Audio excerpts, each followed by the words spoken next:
Retaliation. Who is going to strike next? Well, the U.S. throw the first punch. The other country retaliated. The U.S. will do something back. The other country will retaliate yet again. How is a problem? And how would that affect us? Here in the U.S., we are all very accustomed to live a comfortable life. Unlike in third world countries where people struggle every single day just to take a bath, here in the U.S., all you have to do is just turn it up, hot water comes out, all good. I'll venture to say that the poorest person here in the U.S. looks like a millionaire in a third world country. How do I know that? Because I was born and raised in a third world country. That is why. I want you to all start considering the followings so you can start preparing. We did throw the first punch. So now the fight is on. We now have to expect to get punched back. The problem is, I don't know how we're gonna get punched back. It can be kinetic. It can be cyber. I am leaning to a combination of cyber and, well, I mentioned in my other videos that, I'm not worried about too much about nuclear, but I worry about other things. Those little things that you don't see that come in and they take you off from the inside out. You get what I'm saying? That biological crap? Yeah. I had a question. What did I think about, those sleeping things? Well, here's the problem. If we have the authorities worry so much about those things getting activated, we should be really concerned, because something can happen to our water supply and they can cause great damage to all of us. The problem is that we have nothing to do with none of this, and yet we're gonna pay for decisions being made above us. Our bank accounts can be wiped clean. I mean, we barely have anything.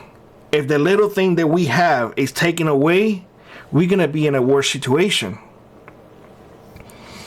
Fuel prices can go high to the point of we won't be able to put even gas in the car, or we will be like in Cuba. You know that we did in Cuba? We put away a little bit of gasoline just in case of an emergency.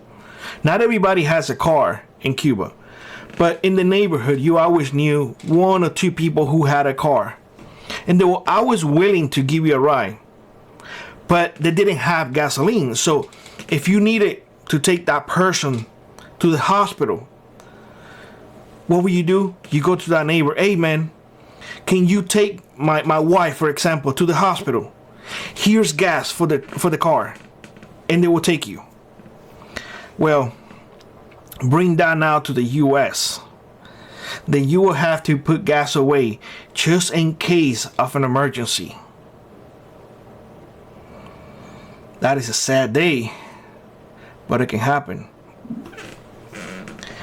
Think about wintertime. Those of us who use heating oil. If heating oil peaks of anything about $5, that is a lot of money, especially for us here that we have a winter that is almost 6 months. A lot of money. Imagine that heating oil going $8, $10, $15 a gallon. Wow. For something that we didn't want to do. the dollar will definitely lose value because, I mean, you're going to have to pay more for everything. A loaf of bread, because it's going to take so much to deliver that loaf of bread that instead of 99 cents, and I'm giving you an example, may cost you $20 or $20.99. 99 cents for the loaf of bread, $20 for the delivery. That is insane. And yet it can happen.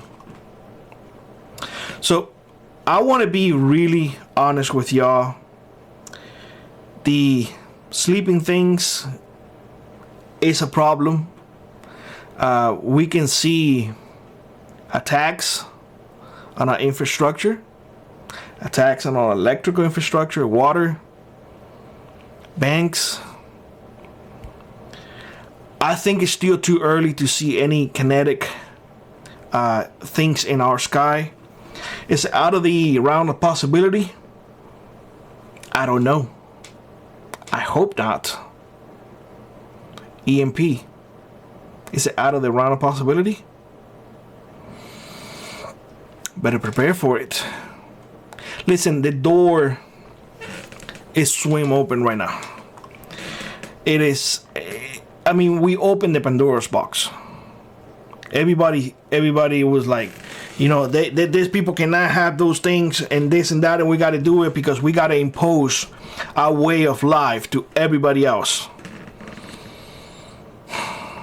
We are now here in this predicament.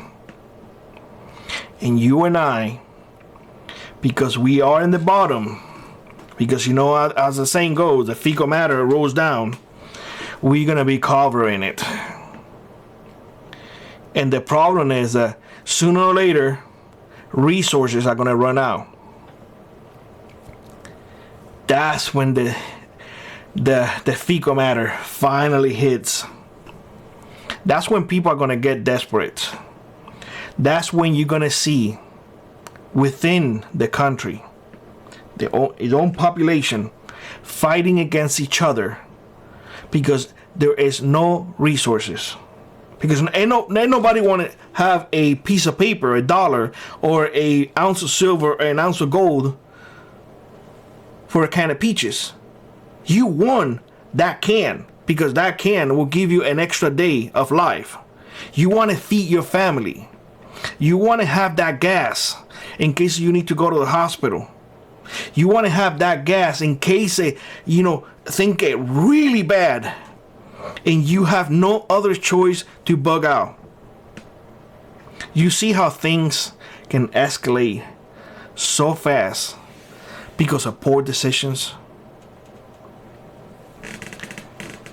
People keep saying that this has been planned for years. This is just a continuation of an agenda. This is not the agenda that I voted for. I want peace and prosperity. And I was really hopeful to have a president that it was going to bring peace and prosperity. I always knew that a collapse was coming. And I had my hopes really, really high with this president. I was like, you know what? At least we will have a president who will soften the collapse. We now have a war president. And we will see turmoil like never before. I guess my worst fear that this was going to be it is coming to a realization. I really doubt that nation is going to surrender. I think they're going to go down fighting to the very last moment. And when you have people who are willing to fight to the very last moment, regardless of the consequences, that is somebody that you do not want to mess with. I don't know. Let me know what y'all think in the comment section below. All I can say is that unless something dramatically changes,